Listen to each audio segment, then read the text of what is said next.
সেই পিচটা কি 2021 সালের সেই ভয়াবহ ধানক্ষেত কিনা? আচ্ছা, ধানক্ষেত কিনা এটার চাইতে বড় প্রশ্ন হচ্ছে যে আপনি এই টাইপের উইকেটে কেন খেলেন, কেন তৈরি করেন? আপনি তৈরি করতে পারেন না। অনেকেই বলবেন যে আপনার পুরের উইকেট ভালো না, তৈরি করা যায় না, সিজনের কথা বলবেন। এর আগে যখন বিভিন্ন সময়ে অপোনেন্টের এগেনস্টে ফেব্রুয়ারি মার্চের দিকে খেলা হয়েছে, তখন কিন্তু এরকম উইকেটই ছিল। অর্থাৎ আপনি জেনে বুঝেই উইকেটটা তৈরি করছেন। সাকিব আল হাসান বলছেন খেলে কোন ব্যাটসম্যানের ক্যারিয়ার শেষ হয়ে যাবে। এই টেস্ট সিরিজ শুরুর আগে লিটন সাকিবের মতো না বললো, উল্টো করে প্রায় কাছাকাছি বলেছেন। নাজমুল হোসেন শান্ত ক্যাপ্টেন্সির অন্তত যে কটা প্রেস কনফারেন্স করেছেন, তার 10% প্রেস কনফারেন্সে কোনো না কোনো সময় তিনি বলেছেন তারা ভালো উইকেটে খেলতে চান। এখন এই ধরনের উইকেটে খেললে আপনি সাফল্য পাবেন, সেই সাফল্য উদযাপন করাও খুব জরুরি।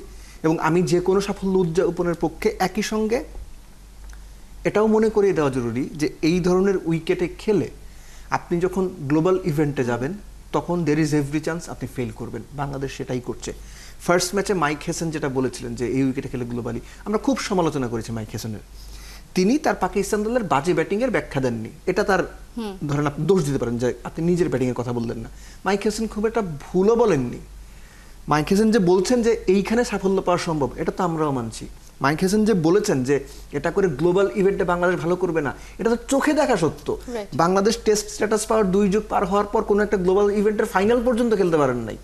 আমি বুঝলাম আপনি হোম কন্ডিশনের কথা বলেন, আপনি আমাকে টেস্ট প্লেইং কান্ট্রি যারা টি-20 পুরোদমে খেলে একটা কান্ট্রির উদাহরণ দেন তো সাদা বলের ক্রিকেটে হোম কন্ডিশন। না, হোম কন্ডিশন বা আমরা অ্যাডভান্টেজ বলতেই টেস্ট ছাড়া কোথাও কেউ এখন আর অ্যাডভান্টেজ, হোম কন্ডিশনের অ্যাডভান্টেজ নেয় না। একই সঙ্গে সাদা বলের ক্রিকেটে হোম অ্যাডভান্টেজের প্রশ্নটা যখন আসে, যারা এই প্রশ্নটা তুলবে বা আলোচনায় আনবে, আপনি ধরে নেবেন এরা ক্রিকেটের কটাও বোঝে না। স্পেসিফিকলি আরো টি-20 কথা যদি আমি বললাম তো সহযোগী যে দেশগুলো আছে, নামিবিয়া, স্কটল্যান্ড বা অন্যান্য যে দেশগুলো আছে, নেদারল্যান্ডস, আপনি এদের দেশের কন্ডিশন দেখবেন এরা কিভাবে টি-20টা খেলে। সো জিনিসটা হচ্ছে যে আপনি এই ধরনের উইকেটে খেলে সাময়িক সাফল্য পাবেন, যেটা 2021-এর উদাহরণটা তো আপনি দিলেন যে অস্ট্রেলিয়া নিউজিল্যান্ডকে আমরা হারিয়ে দিলাম, একটা ফেক কনফিডেন্স নিয়ে বিশ্বকাপে গেলাম, সবগুলো ম্যাচ বাজেভাবে হারলাম। অস্ট্রেলিয়া সাউথ আফ্রিকার সঙ্গে একটা 87, একটা 78 করলাম, এবং যে দুটো দলকে আমরা দেশে হারালাম তারা আলটিমেটলি ইভেন্চুয়ালি ফাইনালিস্ট ছিল। এটা ছিল জিনিসটা সবথেকে হচ্ছে যে আইরনিক। এই যে শর্ট টাইম গোল বা শর্ট টাইম একটা কিছু করে সাফল্য পাওয়া, এটা খারাপ না, একবারে খারাপ না। হাথুরু সিং এই ট্যাকটিক্সটা শিখিয়ে দিয়ে গিয়েছেন, আমরা সেটা প্র্যাকটিস করি। আমি আবারও বলছি এটা একেবারে ভুল স্ট্র্যাটেজি না, কিন্তু আপনার সামনে যখন একটা এশিয়া কাপের সম্ভাবনা আছে, আপনার নেক্সট ইয়ার একটা টি-20 ওয়ার্ল্ড কাপ আছে, অন্তত এই সময়টা চিন্তা করে হলেও আপনার একটা ভালো উইকেটে খেলার চিন্তা ভাবনা করা উচিত ছিল।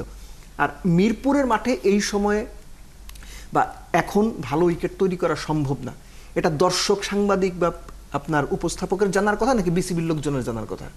আপনি যদি জেনেই থাকেন খেলাটা সিলেটে দিয়ে দিতেন। সিলেটে আপনার বিভিন্ন যে ক্যাম্প ট্যাম্প হচ্ছে, এ টিম বা এইচপি, তাদেরকে বগুড়া, চট্টগ্রাম, ঢাকাতেই নিয়ে আসতেন, অসুবিধা তো ছিল না। সো এই ধরনের উইকেটে খেলানোর মানে হচ্ছে যে আপনার সাকসেস মোটামুটি গ্যারান্টিড। আর এই বোর্ডের কার্যকলাপে ধরেন যে পরিমাণ সমালোচনার তৈরি হয়েছে এবং তারা যে ধরনের কার্যকলাপ করছেন, সেগুলো ধরেন যে সাময়িকভাবে চাপা দিতে হলেও আপনার সাকসেস দরকার, সাময়িকভাবে আলোচনাটা বন্ধ করতে হলেও আপনার এই ধরনের সাকসেস দরকার। সেটা ধানক্ষেত উইকেটে খেলে হোক, ক্রিকেট দলের ধরেন যে ভবিষ্যৎ সেটা ডাউনগ্রেড হলেও হোক, তাদের কিছু যায় আসে না।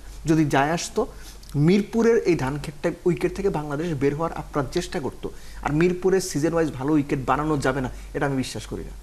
আপনি দিনের পর দিন একই অজুহাত দিয়ে একই কাজ করে যাচ্ছেন, তার মানে হচ্ছে ওই ভালো কাজটা করার ইচ্ছা বা সদিচ্ছা আপনার আছে কিনা, এই প্রশ্নটা তোলা উচিত।